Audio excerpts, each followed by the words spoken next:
காலையில் தொழிற்சாலை, மாலையில் கல்லூரியாக மாறும் நெகிழ்ச்சி. 40,000 ஏழை எளிய மகள்களை பட்டதாரிகளாக்கிய பெருமை. வாழ்க்கையின் ஓட்டத்திற்கு ஈடுகொடுக்க வேலைக்கு செல்ல தள்ளப்பட்ட உள்ள கனவை நிறைவேற்றும் ஒரு மந்திர தொழிற்சாலை. எந்திரங்கள் போன்று காலையில் வேலைக்கு செல்லும் தொழிலாளர்கள் 8 இருந்து 12 மணி நேர வேலையை முடித்துக் கொண்டு தங்களது குடில்களுக்கு சென்று அடங்குவதும் மீண்டும் எழுந்து பணிக்கு ஓடுவதும் என அவர்களது வாழ்க்கை வற்றாத நீரோட்டமாக ஓடிக்கொண்டே இருக்கிறது. ஆனால் அந்த நகரங்களுக்கு இடையே கோயம்புத்தூர் திருப்பூர் சாலையில் KPR மில் என்கிற ஆடை உற்பத்தி தொழிற்சாலை. இந்த நிறுவனம்தான் தனது ஒரு பகுதியை படிக்க வேண்டும் என ஆசையை கனவில் வைத்திருக்கக்கூடியவர்களுக்கு அதனை விசாலமாக இலவசமாக கொடுத்து வருகிறது.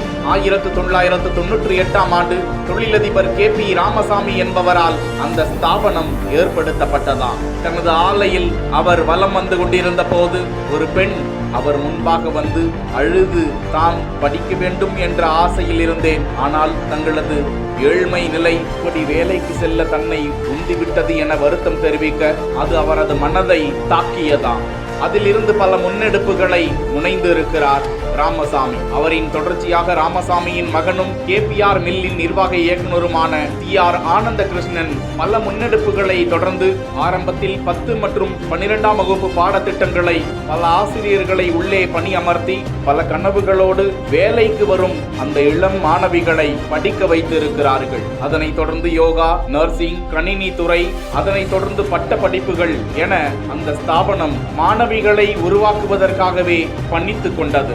காலையில் வேலைக்கு வரும் பெண்கள் வேக வேகமாக தையல் கலைஞர்களாகவும் ஆடை தயாரிப்பு சம்பந்தப்பட்ட பல துறைகளிலும் பணிபுரிகிறார்கள். மதியத்திற்கு மேல் அந்த ஆலை முற்றிலும் ஒரு கல்லூரியாகவே மாறிவிடுகிறது. அவர்களுக்கு இலவச கேண்டீன் வசதி, நூலக வசதி, நன்கு தேர்ந்த பேராசிரியர்களை கொண்டு இலவச வகுப்புகள் தொடர்ந்து நடக்கின்றன. தங்களது பட்டப்படிப்பு கனவுகளை நிறைவேற்றியதன் மூலம் தற்போது 40,000க்கும் அதிகமான பெண்கள் தங்களது பட்டப்படிப்பு கனவுகளை நனவாக்கி பல்வேறு துறைகளிலும் வெளிநாடுகளிலும் கூட வேலைக்காக சென்று இருக்கிறார்களாம். இங்கிருந்து பட்டப்படிப்பு படித்து பெரு நிறுவனங்களுக்கு இங்கிருந்து வேலைக்கு செல்வதை இவர்கள் பெருமையாக கருதுகிறார்கள். இந்த நிறுவனத்தில் நடந்த 11வது பட்டமளிப்பு விழாவில் 579க்கும் மேற்பட்ட பெண் பட்டதாரிகள் தமிழ்நாட்டின் 2 அமைச்சர்கள் முன்பாக பட்டங்களை பெற்று ஆனந்த கண்ணீரில் செல்லும் இந்த நிறுவனத்திற்கு ஏராளமானோர் நெஞ்சம் நிறைந்த பாராட்டுகளையும் நன்றிகளையும் தெரிவித்து வருகிறார்கள்.